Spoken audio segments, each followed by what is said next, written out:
Hard to believe I can say it, but it's a real good time to be a Paper Mario fan. A remake of the Thousand Year Door is on the way, lovingly crafted to upgrade the visuals while maintaining the off-kilter charm and out-of-pocket humor that made the original so iconic. And with mainline Mario actively getting weird and imaginative again, odds are the spin-offs will be free to follow suit. After a lengthy dark age for Mario RPG spin-offs, it feels like Nintendo has finally ironed out the creases. But how'd that dark age happen in the first place? What caused Paper Mario to become so resented in certain places for so long that trying to talk about it would have been tempting fate before a few months ago? I want to take a closer look, because this is actually a pretty nuanced topic that deserves a deeper dive than it usually gets. So if you're willing to indulge me, let's see what went wrong for a while with Paper Mario.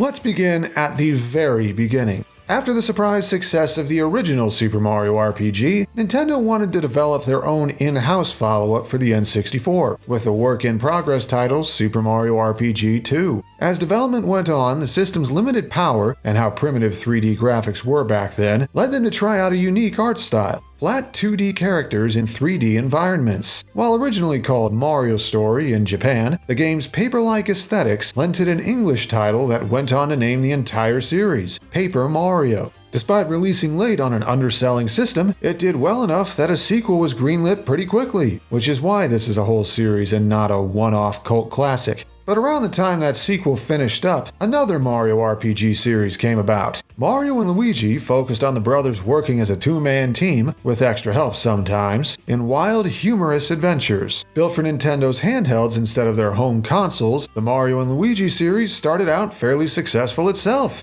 Now there were two Mario RPG successors with platforming mechanics, action commands, and lighthearted comedic tones with occasional surprisingly dark moments. And while both had their differences, they were similar enough to risk hurting each other's sales. Combine that with a desire to keep Paper Mario from getting stale, and it was decided to experiment with other styles of gameplay. While Mario and Luigi would carry the torch of more classic RPG adventures, Paper Mario would delve into brand new ideas with each new entry. In theory, the games would stay connected through their art style and papery trappings, even as the core gameplay kept changing. And the first to do this sold very well by spin-off standards. And this is the part where both series ran into trouble. It wasn't immediate, but there was a steady drop-off over time. Mario and Luigi kept things close to the vest, to a fault, as each entry after Bowser's Inside Story played things increasingly safe. This was that period from the late 2000s to mid-2010s, where Mario spin-offs had some sort of mandate, reportedly requested by Miyamoto himself, to use only the characters and settings already set in stone by the mainline games. By the time Paper Jam, a crossover with Paper Mario, came about, the famous Mario and Luigi creativity was supplanted by the same NPCs, the same enemies, and the same grassland, desert, and snow biomes damn near every Mario game had around then. And after that, the series resorted to a remake in hopes of rekindling interest, but it ended up more of a side grade that still felt sterile, followed by another completely redundant remake of a game the 3DS could already play. No real surprise the series developers had to close up shop after that.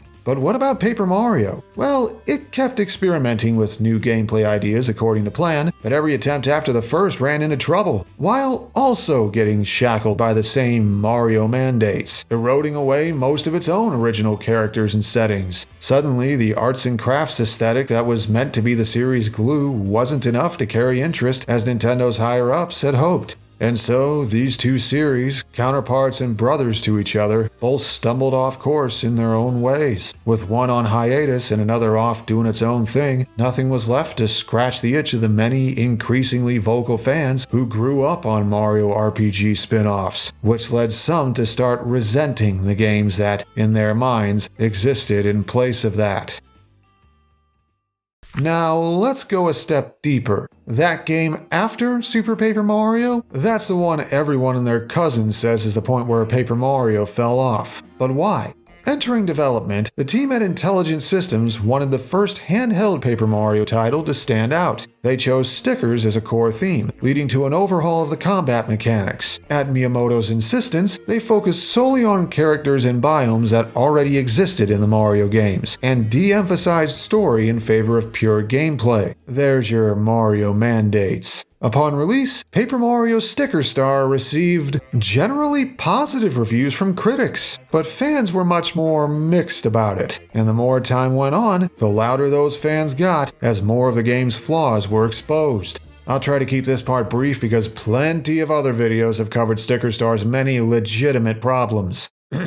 The total reliance on stuff that already existed, and the severely downplayed plot, cut out an entire major point of interest. While internal surveys might have told them most people who played Super Paper Mario didn't care about the story, relying solely on gameplay like a Mario platformer was a huge risk. Even games in that genre can get stale if they keep doing the same thing, which was also happening at the same time. And even if casual players weren't into Super's epic scale story, I bet they still appreciated how many aesthetically unique locations it had, and suddenly that wasn't a thing now. Didn't help that Sticker Star's only brand new character acted like a spoiled brat and never got any character development, or that the returning character whose antics always stole the show in previous games didn't get a single line of dialogue. Again, it's like they treated the game like an old school platformer where Bowser's just there to have a generic bad guy to beat, instead of the actual character he was in every previous Paper Mario. And so the devs bet everything on the gameplay being compelling enough, and it often wasn't. Revolving the combat around single-use stickers meant getting into fights always carried an inherent cost, including an opportunity cost, since you could only carry so many at a time. And since they did away with experience points, your only reward for winning was coins to buy more stickers. Is it any wonder so many people started wondering if there was any point to getting into regular fights? And outside of battles, you traversed mostly the same environments we'd all seen 100 times in every other Mario game around then, besides a few parts of 3D Land, while sometimes interacting with mostly generic NPCs that were only memorable if the writing carried them, which was only sometimes, because that too took an uncharacteristic step down. The whole game is dragged down by head-scratching design choices left and right. Need a certain real-world thing to solve a puzzle? Hope you can figure out which one, with the answer being unintuitive several times. Already found it in a previous level, went back to the hub town to make it usable, found room for it in your limited inventory space, and brought it with you just in case you'd need it now. Or you'll have to hoof it all the way back to do whichever of those steps you didn't yet, and redo the current stage from the top. Or maybe you'll have to redo most of a level anyway just to reach an exit that splits off at the end with nothing new up until then. Or be stuck running all around several levels in a prolonged wild goose chase with no apparent purpose other than to pad out the total playtime. That means you, Wiggler segments. And the boss fights, which should be these climactic challenges and tests of the player's skill and knowledge, ended up instead testing players' ability to predict beforehand which thing would be the boss's Achilles heel. Yep, they have that problem too. Didn't guess you'd need a baseball bat ready before walking into the last level of World 2, even though your only hint doesn't show up until you enter the boss arena? Too bad, do it over again.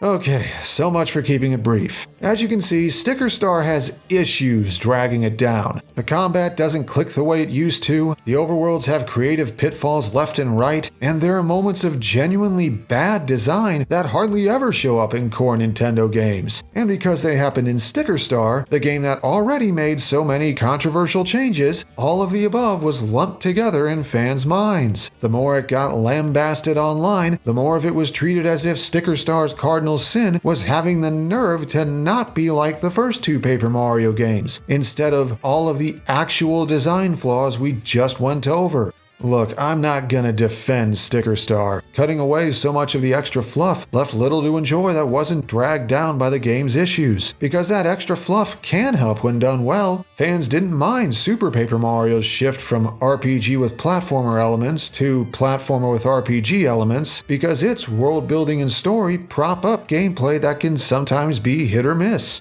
In fact, if you squint a little, you can see the potential Sticker Star could have had, even with the sticker theme. Imagine if the combat was built around using certain permanent equipment for attacks, with the ability to apply stickers to them for temporary buffs or extra effects. Maybe pairing certain attacks with certain stickers would let you combo multiple moves together or strike enemy weaknesses to delay their actions. See how this is already starting to sound like some kind of deck builder RPG? And what if the stickers and things that scattered across the Paper Mushroom Kingdom became more of an active plot point? The game does a little with this already, mostly limited to small sections of levels in World 3's Poison, which Mario Forest Worlds usually had around then anyway. Imagine if each otherwise vanilla region got remixed based on the stuff that fell down there. Maybe once you got a couple stages into the desert world with its ancient ruins, it'd start incorporating elements of a modern city that clearly didn't belong there. A creative use of clashing ideas that lead to unique level themes and puzzles. Or what if the forest world instead had a bunch of cold objects drop in? And while the first few levels would look more wintry and festive, the further you went, the more stuff would be frozen solid like one massive sprawling ice sculpture.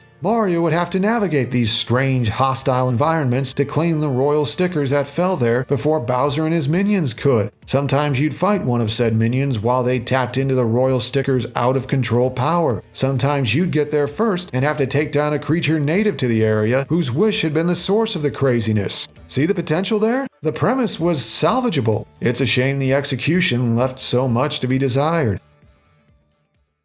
I know what you might be thinking. Wait, there were more games after Sticker Star, and they were better. Which is true. Each game that followed it righted the ship a little more, bringing back some elements Paper Mario had been known for and introducing more original ideas, while squandering fewer of them. Yet neither reached the heights, critically or commercially, that Paper Mario had prior. Because the hard truth is, all of that stuff the devs tried to do, I think it was a losing battle from the start. The way things happened with Sticker Star, it changed fans' perception of what Paper Mario quote-quote should be. It shrugged off series traditions, bet it all on the gameplay, and flubbed it badly, souring the very idea of a different Paper Mario in many fans' minds. Where its brother series is considered to have slowly wasted away over time, Sticker Star is seen as the point Paper Mario fell apart. It's Sonic 06. And it stumbled in such a way at the worst possible time in the worst possible fashion that it preemptively shredded the reputation of any Paper Mario title that tried to do anything remotely similar to it. Even though its problem was only partially the premise and mostly the execution, it was all one and the same in the eyes of so many fans, including the really loud, abrasive ones who always drown out everyone else in situations like this. Video game fandoms always knee-jerk react whenever a series they're attached to changes, but the circumstances surrounding this one amplified it big time.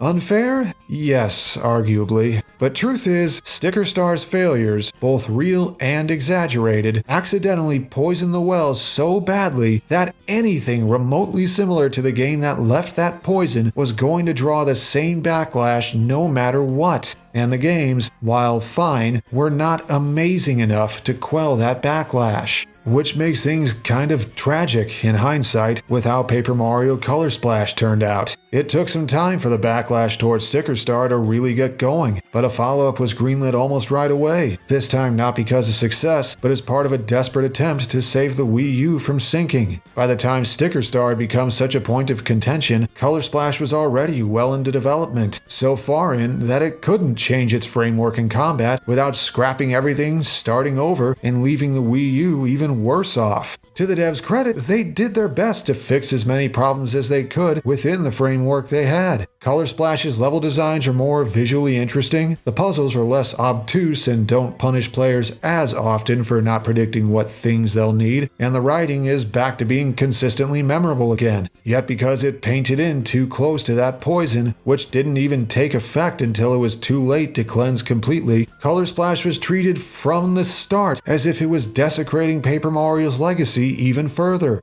And the game after it, Paper Mario the Origami King, tried its damnedest to shake up the formula again and wipe off that poison. But the very act of attempting something completely new, just like Sticker Star did, put fans on the defensive from the beginning anyway, and the once again restricted character designs fed the backlash further. The game may have been another step forward, but because it reminded too many fans too much of the point where everything went wrong, it still fell short of capturing the attention Paper Mario once had. The well was still too poisoned. Series director Kensuke Tanabe wanted Paper Mario to be known for changing and experimenting, trying out off-the-wall ideas to provide fresh experiences with each new game. But because one game tried to do exactly that and fumbled so badly, so many fans, even the ones who weren't clinging to their childhood memories, were turned away by that promise of change instead. In hindsight, maybe Paper Mario should have played it safer all along. Maybe instead of replacing nearly everything but the art style every time, they should have stuck to a core gameplay formula and simply branched off of it in different ways. Maybe the world and character designs could have been where they got experimental, while the gameplay stayed rock solid with thoughtful changes and iterations each time. Instead, Paper Mario tried to do the opposite, and lost its way for a while.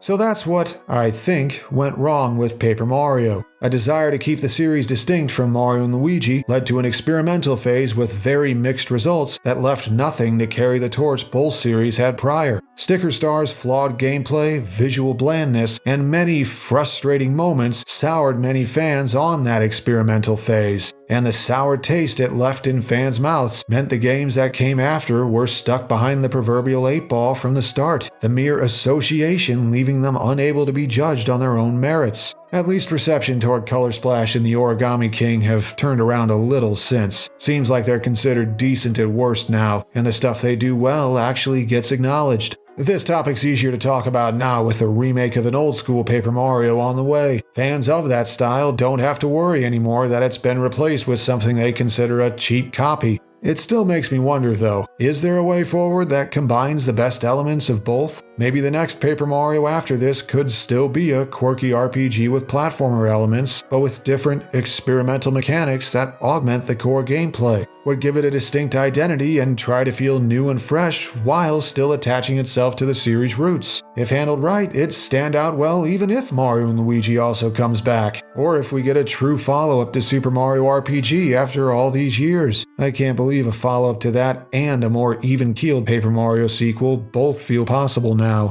On that note, are there any other video games or game series you'd want to see me talk about? There are a lot of others in complicated situations like the one Paper Mario is starting to pull itself out of. Or if you want to see me talk about other topics, check out my other content. Even my Smash Brothers stuff gets detailed and analytical like this all the time. Oh, and a special thanks to the following for helping with this video. Thanks in particular to my patrons for the continued support, even when I try experimenting with new ideas. So, until next time, where did I put that Power Plus badge? It has to be somewhere.